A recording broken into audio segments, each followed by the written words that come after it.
Terima kasih Tuhan Yesus buat hadirat-Mu. Teruslah Roh Kudus pimpin kami dalam ibadah ini. Sampaikan isi hati-Mu Tuhan. Di dalam nama Tuhan Yesus, Roh Kudus penuhi tempat ini. Penuhi hati setiap anak-anak-Mu Tuhan yang hadir pada siang hari ini. Dan kami percaya Engkau yang akan terus mengajarkan kami, terus semakin mengerti apa yang menjadi rencana-Mu yang besar. Saat ini Tuhan, segala roh intimidasi dipatahkan dalam nama Yesus, agar kami bisa fokus untuk menikmati berkat-berkat Tuhan. Sembuhkan yang sakit Tuhan, kuatkan yang lemah, bahkan lepaskan segala bentuk ikatan. Di dalam satu nama yang kudus, di dalam nama Tuhan Yesus, kita yang siap diberkati Tuhan. Mari gereja Tuhan bersama-sama kita katakan amin. Tepuk tangan dulu yang meriah buat Tuhan kita. Haleluya, puji Tuhan. Luar biasa. Shalom Tiberias. Shalom, apa kabar Bapak Ibu? Boleh tengok kiri kanan depan belakang, lambaikan tangan, katakan kita pasti diberkati hari ini. Ayo 2-3 orang bila perlu ya. Kalau nggak sampai 5 saya suruh maju nyanyi nanti.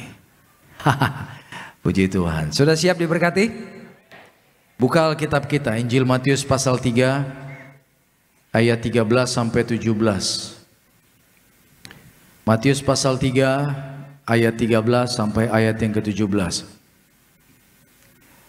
Sama-sama kita baca bergantian. Maka datanglah Yesus dari Galilea ke Yordan kepada Yohanes untuk dibaptis olehnya. 14.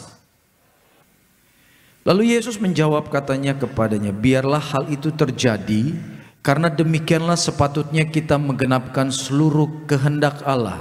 Dan Yohanes pun menurutinya. 17 yuk sama-sama. Lalu terdengarlah suara dari surga yang mengatakan, puji Tuhan. Bapak Ibu, kita semua di tempat ini pasti meyakini bahwa kita ada alasan tertentu mengapa Tuhan izinkan kita dilahirkan. Katakan amin.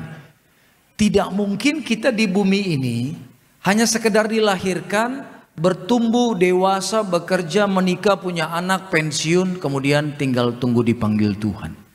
No. Hidup jauh lebih dahsyat daripada itu.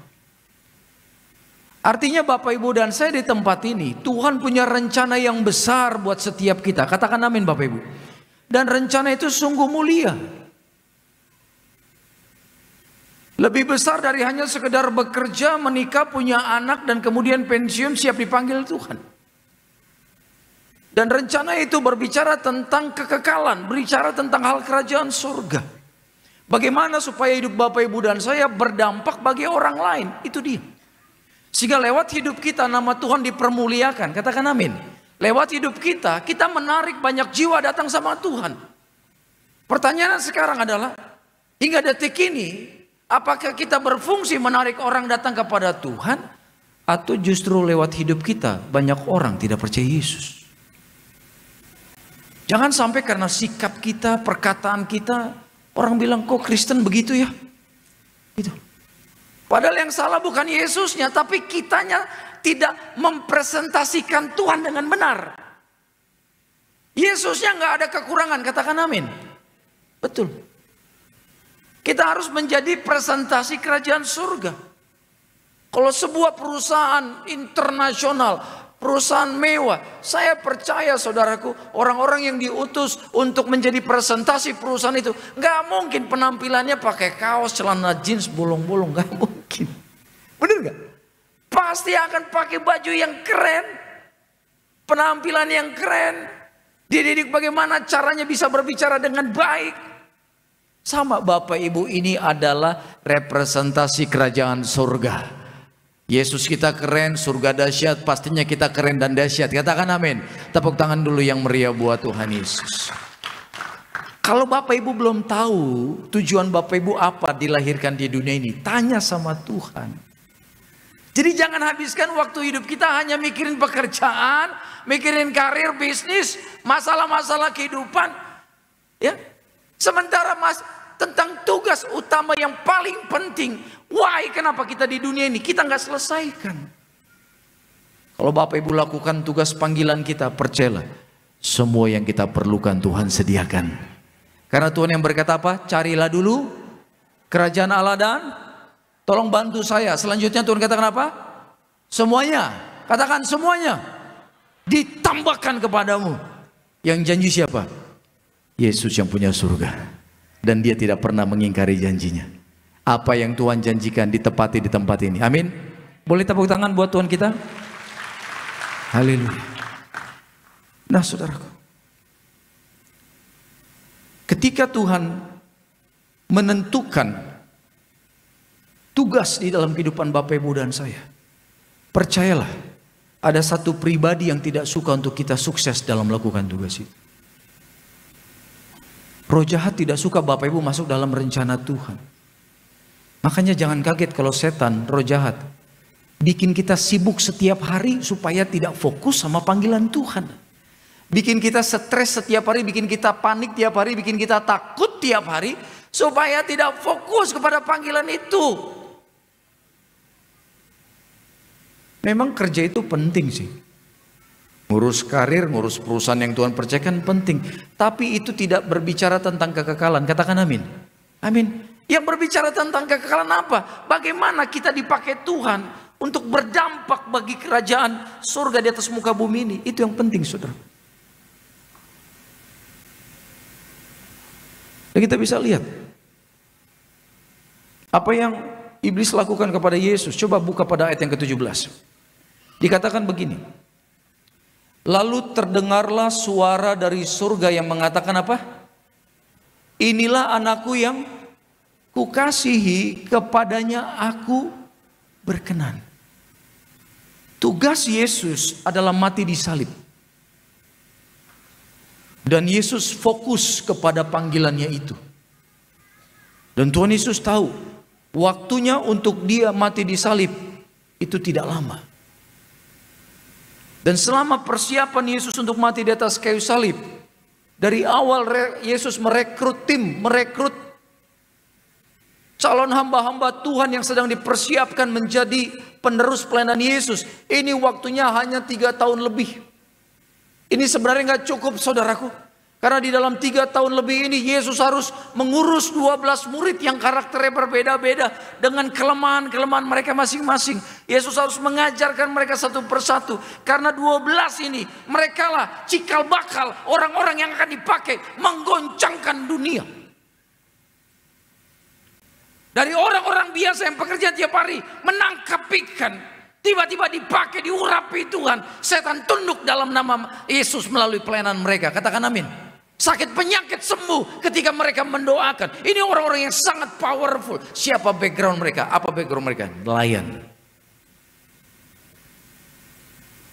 Jadi kalau hari ini setan sering mengintimidasi kita, bilang kita nggak layak, masa lalu kita payah, kita kurang kredibel untuk dipakai Tuhan. Saya mau katakan, kalau nelayan saja bisa dipakai, artinya di tempat ini siapapun kita pasti bisa dipakai Tuhan luar biasa. Katakan amin. Tepuk tangan dulu yang meriah buat Tuhan Yesus. Nelayan saja bisa dipakai menggoncangkan dunia, menjadi martir-martirnya Tuhan. Percayalah, Bapak Ibu pun pasti bisa dipakai Tuhan. Haleluya. Nah, Yesus fokus. Yesus didik mereka, bahkan Yesus pelayanan setiap hari. Gak mudah loh tiap hari melayani ribuan orang. Betul. Secara fisik capek. Tadi pagi saya bangun bergumul. Betul. Karena tadi malam kami pelayanan sampai 1:30 malam. Tidur jam 2. Pas bangun beratnya luar biasa. Apalagi sebelumnya juga sampai tengah malam pelayanan. Tadi pagi saya bilang, Tuhan, saya hampir gak kuat, tapi kekuatanmu memberikanku kekuatan. Katakan amin. Gak mau dah lu Bapak Ibu khotbah dari pagi sampai malam. Ya, apalagi saya bawa mobil gantian sama istri saya. Kadang di jalan masih gini-gini ngantuk. Bapak Ibu mau tahu saya makan di mana? Lagi nyetir mobil disuapin istri tercinta. Betul loh. Nggak sempat makan, istilahnya nongkrong di warung warteg mana gitu, nggak bisa, nggak ada waktu. Jadi sambil lagi ngebut-ngebutan begini, istri bilang, mak buka mulut. Langsung keinget anak dulu masih bayi. Kadang nasinya jatuh ke celana, ya wajar tiba-tiba rem mendadak, saudaraku, ya kan? Mulut di sini, tiba-tiba sendok di sini. Gara-gara rem mendadak. Tapi saya selalu ingat, mau secapek apapun dalam pelayanan, Papa Riyaji almarhum Bapak Gembala Sidang kita dulu pernah bilang begini, setiap tetes keringat dalam pelayanan itu berharga di mata Tuhan. Katakan amin. Saya bilang, wow, setiap tetes keringat berharga. Artinya gini, Tuhan adalah pribadi yang sangat menghargai apa yang kita lakukan buat Dia. Kalau Bapak Ibu melakukan sesuatu yang besar buat Tuhan, percayalah, yang dahsyat, yang luar biasa, Tuhan akan percayakan kepada kita sampai Tuhan panggil kita pulang. Katakan amin. Tepuk tangan yang bangga buat Tuhan kita Yesus. Karena Tuhan Yesus tidak pernah perhitungan buat kita. Kalau orang sampai mau mati di atas kayu salib bagi Bapak Ibu dan saya, dia rela ditelanjangi, dia rela dipaku tangan dan kaki. Percayalah, dia bukan pribadi yang hitung-hitungan. Kalau Yesus hitung-hitungan sama kita, pasti dia tidak mau ditelanjangi di atas kayu salib. Pasti dia tidak mau disorak-soraki, saudaraku, tidak mau. Kalau dia tidak hitung-hitungan, biarlah kita tidak hitung-hitungan sama Tuhan. Katakan amin. Kasih yang terbaik. Ada lagu yang berkata begini, hidup ini adalah kesempatan. Hidup ini untuk melayani Tuhan. Terus, jangan sia-siakan apa? Lanjut. Terus jadi berkat. Siap jadi berkat Bapak Ibu? Mau beri yang terbaik bagi Tuhan Yesus? Haleluya. Kita hatinya harus klop dulu.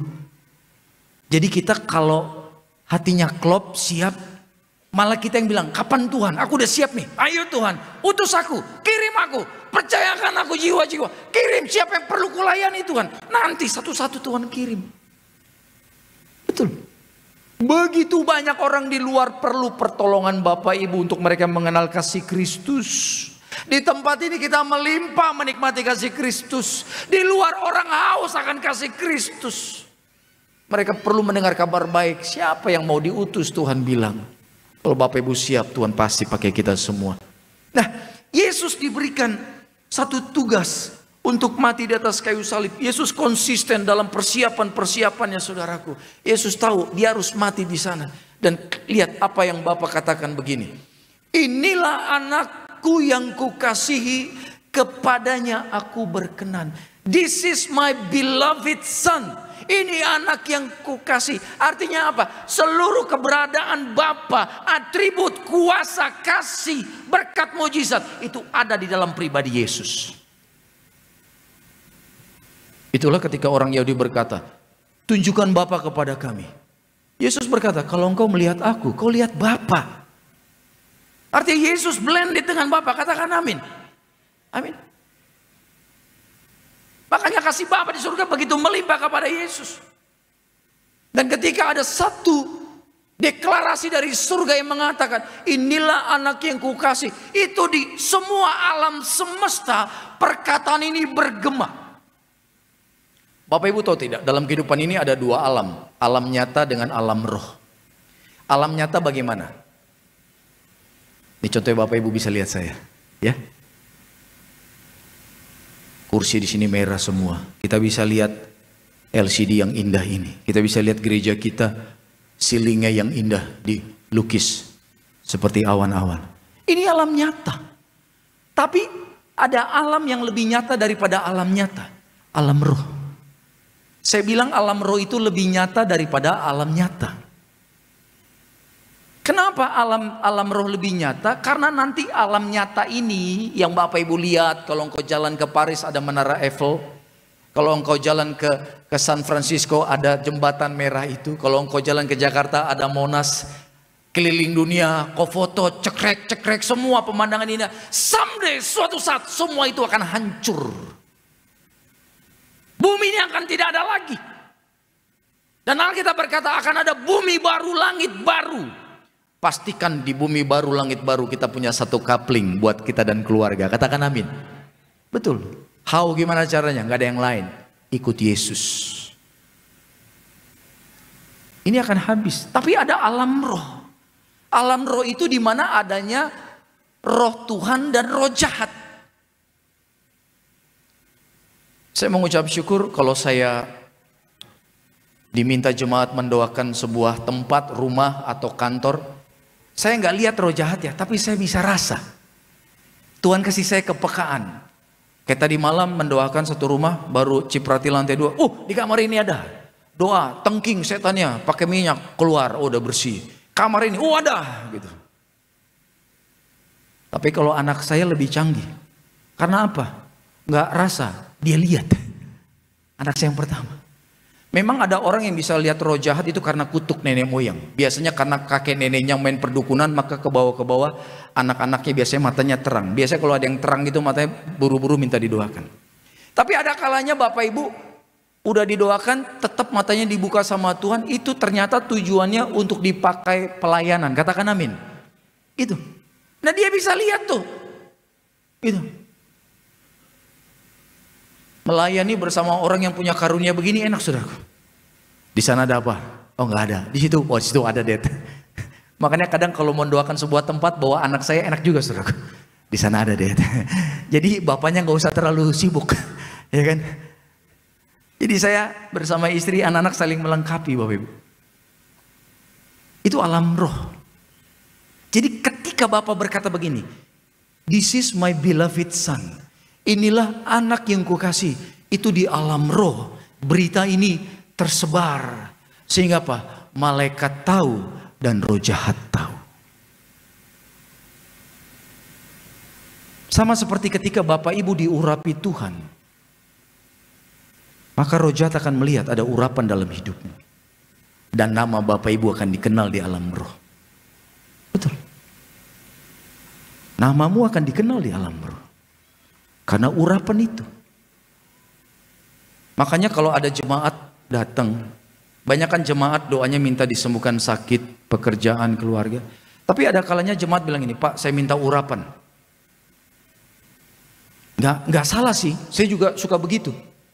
Artinya kan minta urapannya ditambah, benar nggak? Kuasa Tuhan di dalam dia semakin bertambah. Tapi percaya tidak? Semakin Bapak Ibu diurapi Tuhan, semakin naik level rohanimu, maka level setan yang menyerang kita semakin naik. Jadi jangan hanya kita minta urapan semakin naik, tapi kita harus berjaga-jaga, ekstra hati-hati. Karena urapan Tuhan naik, level setan yang nyerang kita juga naik. Level kita di sini, yang nyerang kita levelnya begini. Kita naik, dia naik juga. Gitu. Jadi ketika kita siap dipakai Tuhan, bukan hanya siap dipakai, tapi siap juga untuk selalu berjaga-jaga. Katakan amin. Berjaga-jaga. Nah itu bicara tentang alam roh, saudara. Jadi ketika Bapak mengatakan, "Inilah anak yang kukasihi," roh jahat tahu semua itu. Dan setan langsung tertuju kepada Yesus dan berusaha menyerang. Apa yang iblis lakukan kepada Yesus? Coba kita buka Matius 4 ayat 1 saya bacakan. Maka Yesus dibawa oleh roh ke padang gurun untuk dicobai siapa? Iblis. Dan setelah berpuasa 40 hari dan 40 malam, akhirnya laparlah Yesus. Lalu datanglah si pencoba itu dan berkata kepadanya apa? "Jika engkau anak Allah, perintahkanlah supaya batu-batu ini menjadi roti." Tuh. Di ayat sebelumnya, surga baru saja mendeklarasi, memberikan pengumuman, "Inilah anak yang kukasihi." Baru diumumkan di alam semesta ini, termasuk alam roh, setan langsung menyerang Yesus. Dan serangan pertama adalah apa? Serangan kepada identitas Yesus, membuat supaya Yesus ragu tentang status dia, bahwa dia adalah anak yang dikasihi Bapa. Makanya setan berkata begini, "Jika engkau anak Allah." Gak perlu pakai jika. Yesus itu sungguh-sungguh anak Allah. Jadi di tempat ini, saudaraku, sebagaimana setan menyerang Yesus, dia akan pakai cara yang sama untuk membuat kita ragu. Jadi ternyata Bapak Ibu, senjata yang paling berbahaya yang setan pakai untuk menyerang Yesus, bahkan menyerang gerejanya hingga detik ini apa? Roh keraguan. Keraguan ini sangat berbahaya. Roh keraguan itu besarnya mungkin 0,0001 mm. Tapi kalau engkau biarkan, dia itu seperti virus yang menyebar begitu cepat, merontokkan iman kita. Hati-hati. Coba jawab jujur, jawab dalam hati aja saudaraku. Siapa yang datang dalam ibadah di sini tadi? Ada sedikit perasaan seperti ini. Kok aku sakit gak sembuh-sembuh ya? Udah didoain banyak orang, tapi kok masih gini-gini aja kesehatanku. Sembuh gak ya? Bener gak ya sembuh Tuhan bisa sembuhkan aku ya? Atau mungkin ada yang datang ke tempat ini, aduh, aku udah bergumul sekian lama, tapi pekerjaanku kok gini-gini aja ya? Aduh, pulih gak nih ya? Jangan-jangan makin parah. Aduh, kok pernikahanku gini ya? Gitu. Istriku kok, suamiku kok gitu ya? Enggak berubah-berubah. Aku udah doakan, aku udah jengking di hadapan Tuhan, tapi bukannya berubah malah makin kasar sama aku. Aduh, kok anakku begitu ya? Aduh, anak muda mungkin, Tuhan gimana nih? Kuliahku, pekerjaanku, gimana nih Tuhan? Pasangan hidup Tuhan, umur udah sekian, belum datang-datang juga calon. Tolong dong Tuhan, gimana nih? Apa perlu bikin promo Tuhan? Apa perlu bikin onsel? Mulai itu. Atau ada yang datang di sini lenggang kangkung, santai, penuh dengan sukacita, walaupun dia sedang di dalam pergumulan yang berat, tapi dia punya satu iman. Aku percaya masalahku semua ada di bawah telapak kaki Yesus. Saya doa kita semua seperti yang terakhir itu. Tetap tenang karena kita punya Allah yang besar. Amin. Tepuk tangan dulu yang meriah buat Tuhan. Haleluya. Jadi yang pertama kali diserang setan adalah identitas kita. Kita dibikin supaya tidak percaya Yesus sayang, Yesus peduli, Yesus sanggup pulihkan segenap kehidupan Bapak Ibu dan saya. Jadi keraguan ini adalah satu hal yang berbahaya Bapak Ibu. Coba kita buka yuk. Di dalam Injil Matius pasal 14.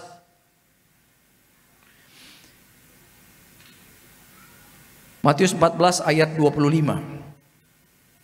Matius 14 ayat 25. Saya baca. Kira-kira jam 3 malam datanglah Yesus kepada mereka berjalan di mana? Ini kan cerita yang sangat fenomenal. Di mana-mana kita sudah sering mendengar khotbah tentang bagaimana Petrus berjalan di atas air. Ini Petrus ini manusia kurang lebih bobotnya mungkin 80 sampai 100 kilo. Pasir satu butir aja kita taruh di atas air, walaupun pelan-pelan dia jatuh. Jatuh, tenggelam. Lah manusia bisa jalan di atas air. Ini benar-benar mujizat. Itu saudara. 26. Ketika murid-murid melihat dia berjalan di atas air, mereka apa? Terkejut dan berseru, itu hantu. Lalu berteriak-teriak karena takut. Gitu. Coba saudaraku. Peristiwa ini peristiwa yang sangat mengerikan. Di tengah laut tidak ada lampu, saya percaya tidak ada lampu tembak, tidak ada senter. Perahu mereka hampir tenggelam. Bapak Ibu pernah nggak ada di sebuah kapal yang hampir tenggelam? Ada? Biasanya pelaut-pelaut pernah ngalami. Ibu pernah ngalami ya? Kapal besar Bu? Oh, sampan begitu, kapal kecil. Malam, siang. Takut ya Bu ya? Betul, ngeri loh saudaraku. Apalagi orang yang nggak bisa berenang di tengah laut dan hampir tenggelam. Saya pernah saudaraku naik kapal besar, tapi kapalnya robek 12 meter. Air masuk ke lambung kapal dan kapal miring begini. Kita penumpang mau lompat ke laut, tiba-tiba nelayan bilang, jangan lompat, di sini banyak hiu. Tuhan Yesus tolong, lompat salah. Orang lompat pun salah. Gimana nih Tuhan? Ada yang ketakutan luar biasa, ibu-ibu keluar dari kamar, dia pegang tuh bantal guling. Dia bilang, Aina ikut mama. Dia pikir itu anaknya, padahal anaknya lagi tidur di kamar. Sampai orang bilang, bu, itu bukan anak, itu guling. Dia teriak saudaraku, anakku mana? Saking ketakutan. Saya aja hampir lompat. Karena saya lagi pagi-pagi ngopi, lihat pemandangan, tiba-tiba saya bilang, kenapa Pulau Maselembo kok deket banget? Biasanya Pulau Maselembo jauh. Ini kayak kayak lukisan yang gede. Kok deket? Pas lihat ke dasar, hijau. Biasanya hitam laut itu. Kalau hijau artinya apa? Dangkal. Tiba-tiba bunyi, seret. Saya langsung ingat film Titanic, saudaraku. Tuhan, jauhkan aku dari Leonardo DiCaprio. Jangan sampai, ya kan? Kalau dia gara-gara dingin, ini gara-gara hiu. Dikejar-kejar hiu, Bapak Ibu. Tapi puji Tuhan akhirnya saya bisa sampai ke Jakarta dengan selamat. Kami semua selamat. Walaupun kapal begini, hampir tenggelam, saudaraku. Berapa derajat lagi begini, habis kita. Tapi artinya gini, saya bisa tahu bagaimana kengerian di tengah laut itu. Nah, para murid pun demikian. Mungkin air berusaha dikeluarkan, yang masuk lebih banyak lagi. Dikeluarkan, boom, sehingga kapal pun hampir tenggelam. Tiba-tiba melihat satu bayangan hitam. Jadi kalau mereka berkata Yesus itu seperti apa? Wajar nggak? Wajarlah. Namanya ketakutan, benar nggak? Coba kalau kita di posisi mereka, kita mungkin pun berkata yang sama, ya kan? Ketakutan luar biasa. Tapi di sini ada satu pribadi yang unik. Benar, bagi saya Petrus ini orangnya unik. Karena kan Tuhan mengajarkan kita begini, pikir dulu baru bicara, bener nggak? Kalau zaman sekarang mikir dulu baru komen, mikir dulu tuh baru kasih pendapat, gitu loh saudaraku. Tapi kalau Petrus enggak, dia ngomong dulu baru mikir. Ini orang berbahaya.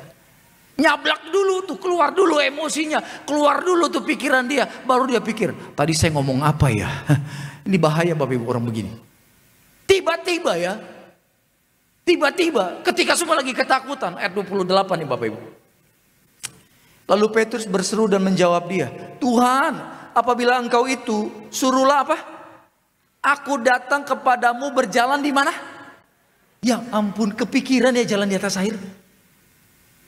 Doanya bilang Tuhan tenangkanlah badai, Tuhan tolong kami mau tenggelam. Harusnya gitu dulu, benar gak? Dia malah mau jalan di atas air. Tapi yang bikin saya kagum, walaupun doanya Bapak Ibu out of nowhere, Tuhan tetap jawab loh. Tuhan berkata kepada Petrus, kata Yesus, come, datanglah gitu. Maka Petrus turun dari perahu dan berjalan di atas air mendapatkan Yesus. Dicatat di Alkitab, he is the only one. Dialah satu-satunya murid Yesus yang pernah berjalan di atas air. Keren saudara. Walaupun hitungan detik. Lalu apa yang terjadi? Pada ayat yang ke-30. Tetapi, ini ada kata tetapi saudaraku. Artinya ceritanya nggak sampai di situ saja. Tetapi ketika dirasanya katakan. Dirasanya apa? Tiupan angin. Lihat apa yang terjadi? Takutlah ia dan mulai tenggelam. Itu dia. Ada yang aneh di sini. Alkitab bilang begini. Tetapi ketika dirasanya tiupan angin. Pertanyaan saya. Sebelumnya udah ada tiupan angin belum? Yang jawab cuma 20.000 orang ini. Tolong jawab yang keras. Sebelumnya ada tiupan angin gak? Walaupun lagi teduh, ada tiupan angin gak? Ada. Gak mungkin gak ada angin di laut. Walaupun sepoi-sepoi, tetap ada tiupan angin. Lah pertanyaannya, kenapa setelah dia udah di air, di dalam mujizat, berjalan di dalam mujizat Tuhan, baru dia bisa merasakan tiupan angin. Sebelumnya kemana aja bro istilahnya. Dan Alkitab berkata, gara-gara dia merasakan tiupan angin itu, takutlah dia. Detik itu dia takut, detik itu dia tenggelam. Yesus di situ enggak? Di situ. Masalahnya bukan karena Tuhan tidak sanggup membuat dia berjalan di atas air. Bisa kok, masalahnya karena dia buka hati terhadap ketakutan. Dia tenggelam. Jadi Petrus ini sebenarnya ditentukan Tuhan untuk berjalan di atas air. Bukan dia tenggelam di dalam air. Sama Bapak Ibu dan saya, Tuhan menentukan kita berjalan di atas masalah. Katakan amin.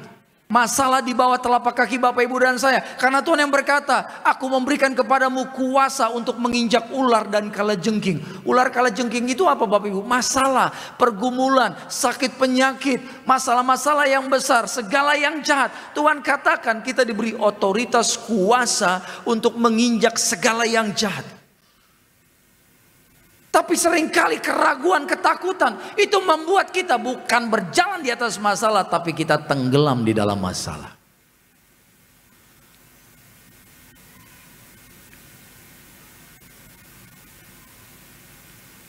Jadi Bapak Ibu, biarlah mulai hari ini Bapak Ibu dan saya mengalami mujizat Tuhan.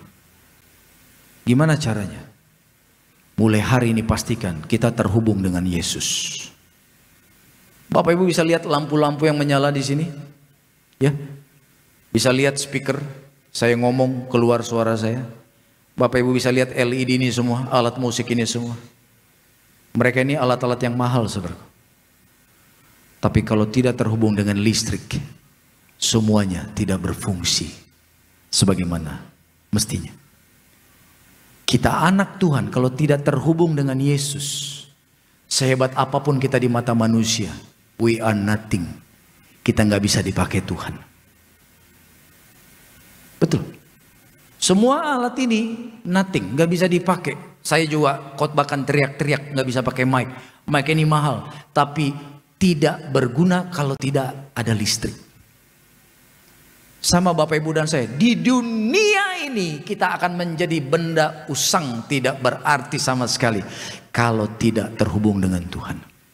Karena itu mulai hari ini pastikan kita punya hubungan yang intim dengan Tuhan. Katakan amin. Amin.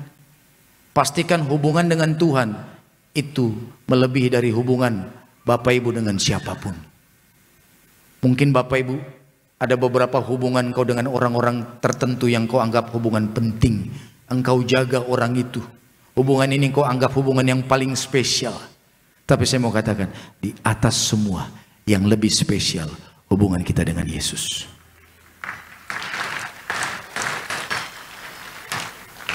Orang-orang spesial dalam hidup Bapak Ibu, saya percaya kau akan jaga mereka supaya mereka nggak tersinggung. Kau nggak akan keluarkan perkataan yang menyakitkan. Kau akan berusaha nice, baik di depan mereka. Supaya apa? Hubungan ini tetap terpelihara. Kalau engkau berperilaku seperti itu, berperilakulah yang sama kepada Tuhan. Jaga hatinya Tuhan, katakan amin. Jaga perkataan kita, jaga sikap kita. Orang-orang penting dalam hidupmu kau pasti kasih waktu untuk kau bersama-sama mereka. Kalau kau, Bapak, Ibu dan saya menganggap Yesus penting, lebih penting dari semua, saya percaya kita kasih waktu terbaik bagi Tuhan Yesus. Yesus sudah memberi yang terbaik buat Bapak, Ibu dan saya. Siapa yang mau mati buat kita? Coba renungkan, percayalah, gak ada. Betul. Teman baik, saudara yang baik paling bisa nolong kita sekali, 2 kali, 3 kali, 4 kali, 5 kali udah enak dia. Tapi Yesus bukan hanya menolong, membantu. Dia kasih nyawanya bagi engkau dan aku. Coba Bapak Ibu minta ada orang mau mati nggak buat kita? Nggak ada. Tapi Yesus rela, dia raja di atas segala raja. Karena itu pastikan hari ini, kalau Yesus begitu luar biasa mengasihi kita, pastikan kita pun mengasihi Tuhan luar biasa. Amin. Kasih yang terbaik karena kita sudah menerima yang terbaik dari Tuhan Yesus. Tepuk tangan sekali lagi buat Tuhan kita. Terima kasih Bapak buat firman-Mu. Engkau baik, Kau luar biasa. Di siang hari ini kami sungguh amat diberkati. Saat ini Tuhan, kami akan bersatu dengan tubuh dan darah Tuhan Yesus. Sebagai ucapan syukur kami rindu untuk membawa persembahan kami bagi gereja-Mu. Ajar kami membawa persembahan dengan ucapan syukur. Ajar kami membawa yang terbaik. Di dalam nama Tuhan Yesus kita yang siap memberkati pelayanan gereja Tiberias. Mari semua bersama-sama kita katakan amin. Kita mau siapkan hati kita untuk kita menyatu dengan tubuh dan darah Tuhan Yesus. Siapkan hosti dan anggur yang sama-sama dengan iman percaya kita di sore hari ini terubah menjadi tubuh dan darah Tuhan Yesus. Kita bangkit berdiri sama-sama umat. Tubuh dan darah-Mu tercurah bagi kami, menyucikan, menyembuhkan, sempurnakan hidup kami.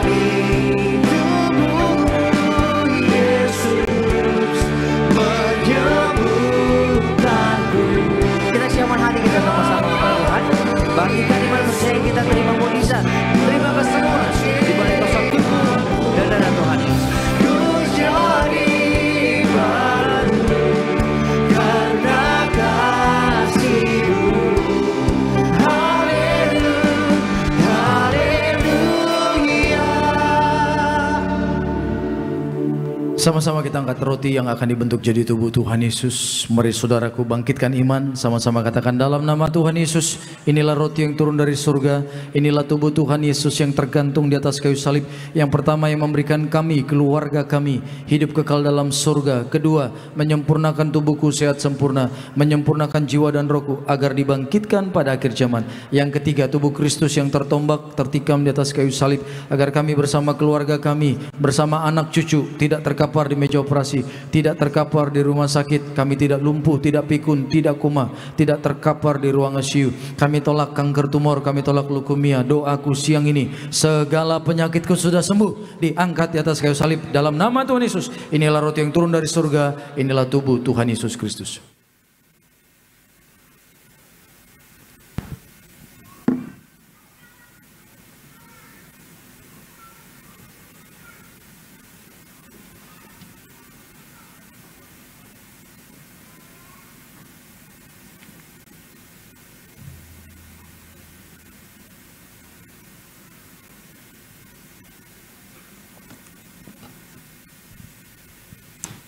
Kita angkat anggur yang akan dibentuk jadi darah Tuhan Yesus. Yuk dengan sukacita bersama-sama. Dalam nama Tuhan Yesus, inilah darah Tuhan Yesus yang tertumpah di atas kayu salib sebagai perjanjian yang baru dan yang kekal. Yang pertama, kami bertobat menolak setiap dosa, menolak setan-setan dan perbuatannya. Keluargaku, keluarga yang kudus. Kami menolak perzinahan, percabulan. Kami menolak poligami, poliandri. Kami menolak perceraian. Mulutku diurapi penuh kuasa, tidak berdusta.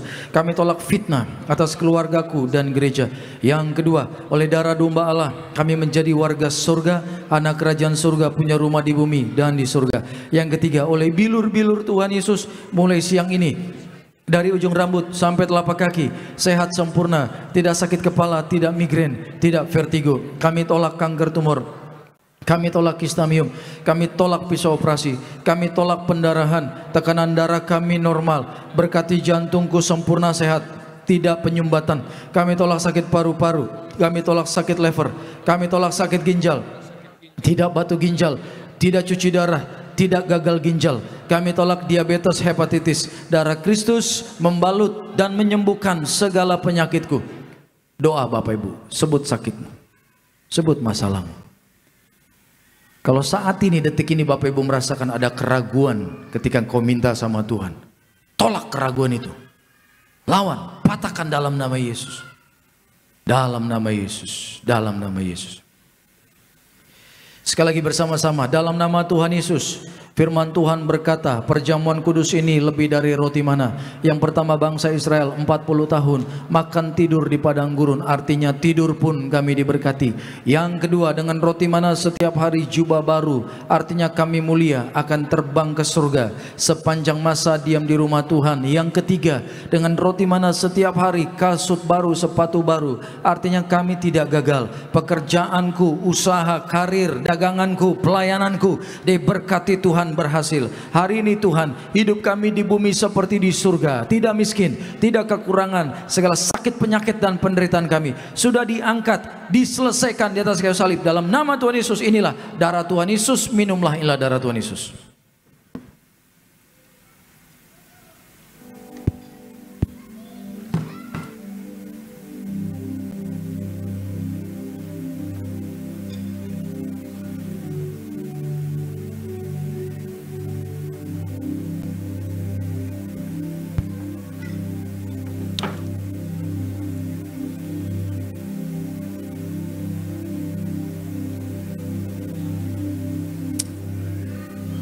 Terpuji nama Tuhan Yesus. Mari sama-sama setiap kita umat Tuhan yang telah menyatu dengan tubuh darah Tuhan Yesus, kembali kita bangkit berdiri mengucap syukur buat tubuh dan darah Tuhan Yesus yang boleh kita terima pada siang hari. Kita percaya saat kita menyatu dengan tubuh darah Tuhan, Tuhan Yesus tinggal dalam setiap kita dan kita tinggal dalam Tuhan Yesus. Terima mujizat kesembuhan dari mana tubuhmu dan darahmu Tuhan. Tubuhmu dan darahmu tercurah bagi kami, menyucikan, menyembuhkan, sempurnakan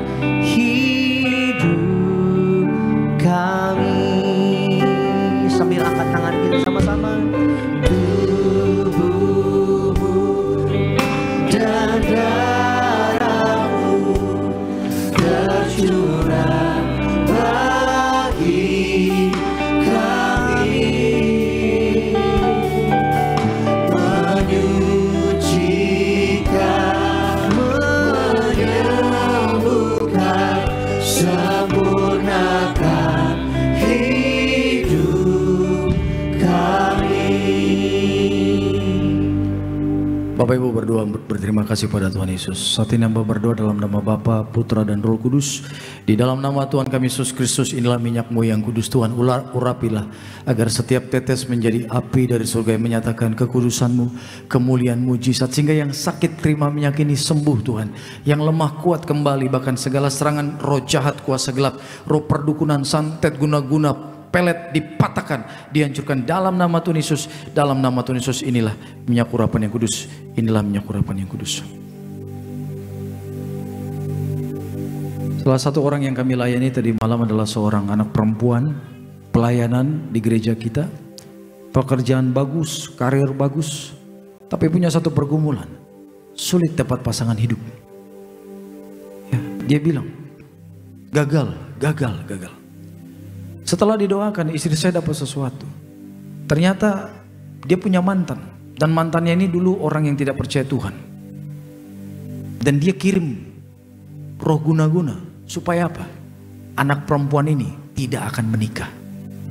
Jadi mau sampai usia kapanpun, kebencian dia melalui roh perdukunan itu bikin dia gagal dalam setiap hubungan. Gitu saudaraku. Makanya Bapak Ibu di tempat ini, kita didik anak kita untuk menjaga hidup sesuai dengan firman. Katakan amin. Amin. Ada yang bilang, bahkan orang tua bilang, gak apa-apa lah Pak, namanya masih pacaran, walaupun beda kepercayaan gak apa-apa. Jangan, firman Tuhan bilang apa? Gelap dan terang tidak bisa. Tegas. Anak muda percaya Tuhan pasti kasih pasangan hidup yang terbaik. Minta yang pertama apa? Dia cinta Tuhan. Karena kalau dia cinta Tuhan, dia pasti setia kepadamu. Kalau dia cinta sama Tuhan, dia pasti akan mengajak engkau untuk apa? Melayani Tuhan. Betul. Jadi akhirnya dia mengalami kelepasan, saudaraku. Bayangkan, bertahun-tahun dibikin gak dapat jodoh. Itu setan, saudara. Kita doa di tempat ini, anak muda yang rindu pasangan, percaya tahun ini Tuhan berikan pasangan yang terbaik. Amin. Haleluya. Terima kasih Bapak. Siang hari ini kami sungguh amat diberkati. Kau telah mengingatkan kami untuk percaya kepada penyertaan Tuhan. Apapun keraguan yang menyerang dalam hati kami saat ini, kami tolak, kami patahkan dalam nama Yesus. Segala roh jahat yang berbisik untuk kami meragukan penyertaan Tuhan, hancur dalam nama Yesus. Mulai hari ini iman kami teguh dalam Kristus. Kami percaya bagi Tuhan tidak ada yang mustahil. Sakit apapun sembuh siang hari ini. Percaya, kau yang sakit siang ini sembuh. Dan kami percaya Tuhan, kami pasti diberkati Tuhan. Usaha pekerjaan kami pasti berhasil. Apapun yang terjadi di dunia, kami tetap percaya Tuhan memelihara kami sempurna. Kami berdoa buat teman-teman yang sudah pelayanan, baik WL, para singer, teman-teman choir, imam-imam musik, usher, kolektan, guru sekolah minggu, soundman Tuhan, security, bahkan koordinator ibadah di tempat ini. Pak David diberkati, mereka semua diberkati sehat, mereka semua penuh kuasa, penuh kemuliaan, mereka diberikan damai sejahtera dan keberhasilan. Kami turut berdoa juga Tuhan buat pemimpin-pemimpin kami, Ibu Gembala Sidang kami, Pak Aristo, Pak Argo, diberikan Tuhan kesehatan, kekuatan, dilindungi Tuhan, dilimpahkan hikmat dari surga untuk terus memimpin gereja Tiberias Tuhan dalam pelayanan. Terima kasih Bapak, kalau sebentar kami akan pulang, kami percaya malaikat Allah menjaga, melindungi dalam setiap langkah kami pulang. Saudaraku, arahkan hati kita kepada Tuhan, angkat kedua tangan kita, terimalah berkat dari Bapa, kasih dari Tuhan kita Yesus Kristus, penyertaan yang manis dari Allah Roh Kudus akan menyertai seluruh hidup kita mulai siang hari ini sampai Maranatha. Tuhan kita Yesus datang kedua kali, jemput kita, pasti masuk kerajaan surga. Yang bangga jadi anak Tuhan Yesus, mari semua bersama-sama kita katakan amin.